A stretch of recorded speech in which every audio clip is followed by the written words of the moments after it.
This is a presentation which I have done in my engineering college where I am teaching for my colleagues. And the title of the talk was The Wisdom from the First Chapter of Bhagavad Gita. That is the title of the talk. And there is no religious content and there is no political content inside it.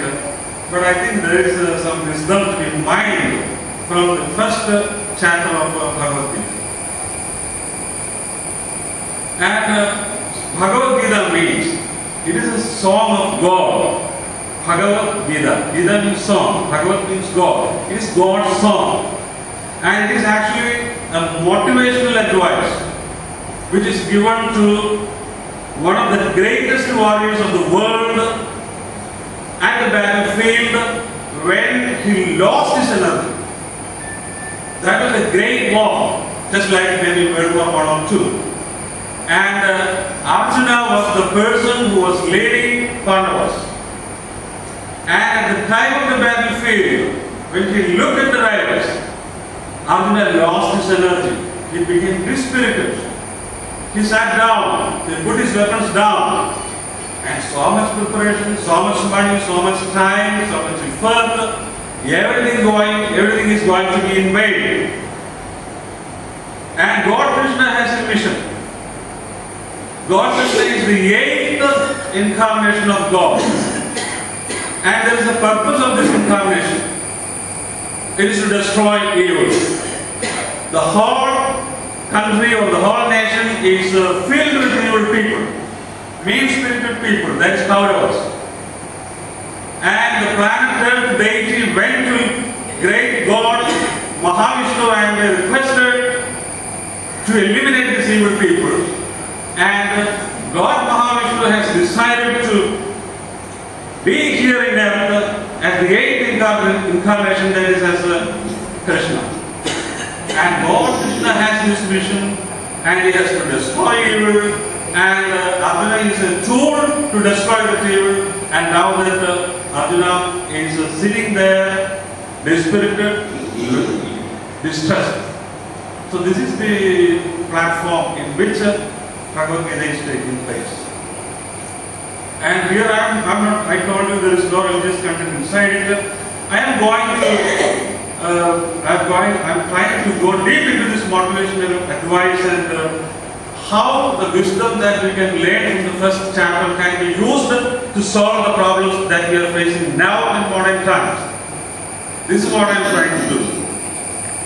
We have a relationship problem, behavioral problems, and we have the emotional problems. We just do not know how to control our emotions. And in addition to that, deep inside we have the problem of the significance of the life in this planet. We do not know why we are here. And we do not know when the universe came into existence. We do not know where we are going to. We do not know what happens after death and before birth. We don't know. See, everything, there is this obscurity. And Lord Krishna is giving us some answers through which we may be able to find some meaning for why we are here or who we are really. So that kind of information can be available there. And I told you I will give you some overview. What are the two sides? I told you about the battlefield where this advice is taking place. And who are the two sides, two rivals? Why do they fight?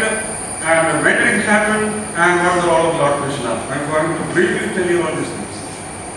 You know, Pandavas and Kauravas, they are rivals. Pandavas are sons of Pandu and Kauravas are sons of Dhritarashtra. And Pandu and Dhritarashtra were brothers. And because Pandu died earlier, Dhritarashtra was ruling the empire and he was taking care of both the Pandavas and Kauravas. And in the childhood there was not much rivalry, but as they grew older, rivalry surfaced. You know that brothers are natural enemies. Cousins are natural enemies. Just like in-laws are natural enemies. Neighbors are natural enemies. Maybe that is why God, Christ asked us to love your neighbor just like you love yourself. And because these cousin brothers were living in the same palace, having education from the same teachers, gurus, and they shared the same palace, they had this rivalry. And Pandavas means 5 people, only 5 people, 5 sons of Pandavas: Yudhishthira, Bhima, Arjuna, Nagula, Sahadeva. Only 5 people. And Kauravas means 100 sons and a daughter.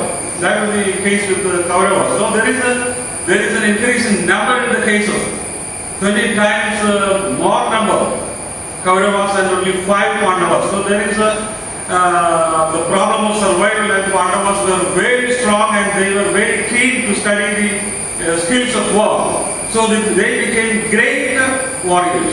Bhima was a great warrior, and Arjuna became the greatest. He was the most skillful fighter.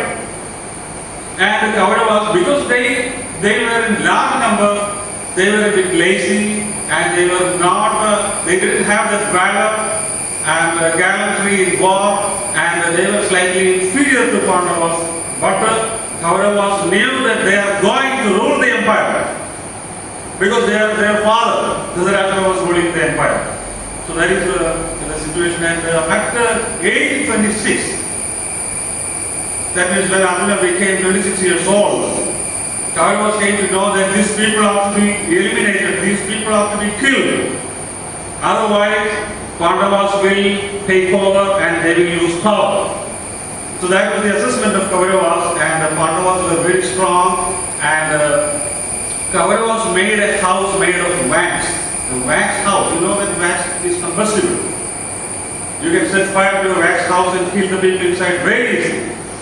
And they made this wax house at the age 28 for Arjuna, and they just somehow put this Pandavas inside the wax house, and set fire to the building. But fortunately, because of the involvement of another ancestral figure whose name is Vidura, they could save themselves. He had made a tunnel, and through the tunnel they escaped from the wax house. And for some time they didn't go back to the palace. They were living in disguise in remote villages, and at that time they married Panchal.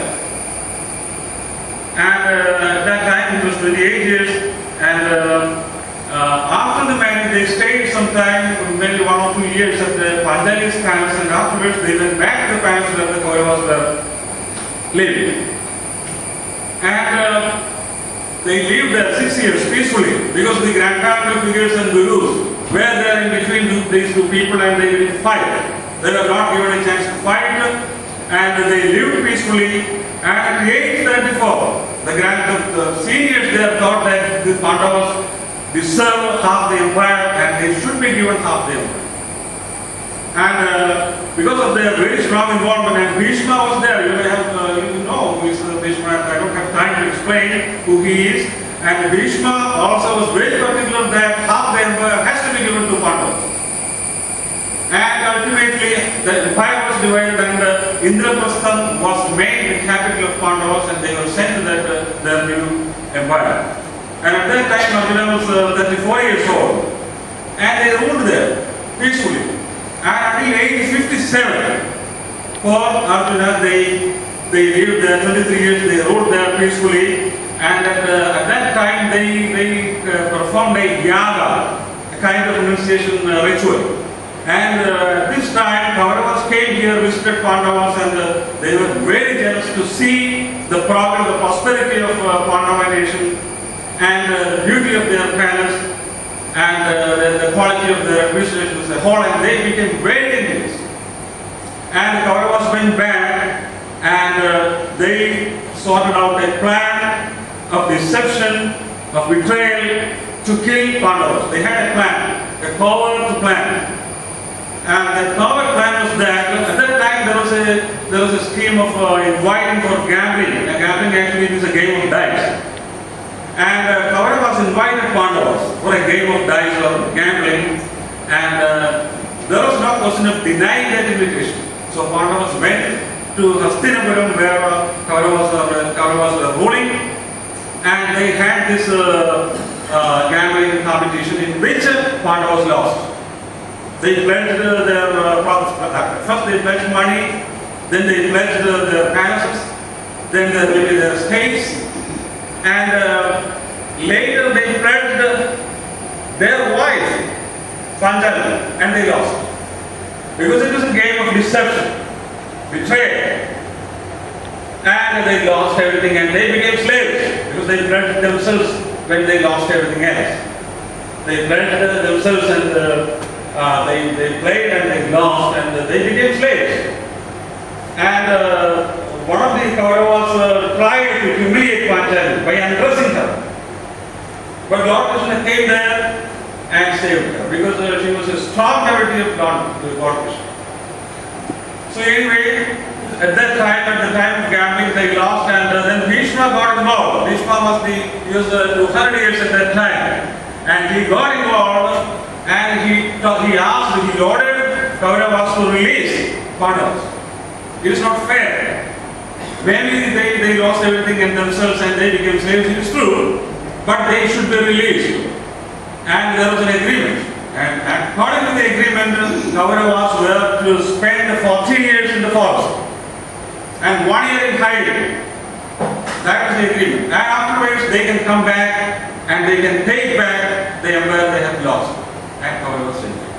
So that is the situation, and they went there, and with them their wife Pandava was there, and Kunti Devi, Pandava's mother, was very young. She also was there in the forest with the Pandavas, and after this 12 plus 1, 13 years time they came back. And they asked their empire back, and the Kauravas were not ready to keep their promise. They were not given back the empire. And at that time, it was at that time that God Krishna started his mission of eliminating evil people in Pandava. And everything coincided. And actually there is a relationship between God Krishna and Pandavas. Pandava's mother Kunti Devi. Kunti Devi actually is the brother of God Krishna's father Vasudeva. So they are cousins. Krishna and Arjuna are cousins, and God Krishna is 6 months older than Arjuna. So that blood relationship is there. In addition to that, they are very intimate friends. God Krishna and Arjuna. So God Krishna sided with the Pandavas because Pandavas' side there was righteousness. And there was the absence of righteousness on the side of Kauravas. And because God Krishna is related to Pandavas, we know that he is related to Kauravas too. So he gave Kauravas his army. And he gave himself to Pandavas. And he was ready to become the charioteer of the warrior prince Arjuna. So that is the situation. And now that the battle is just about to begin, it is in a place called Kurukshethra. Kurukshethra is a very vast area.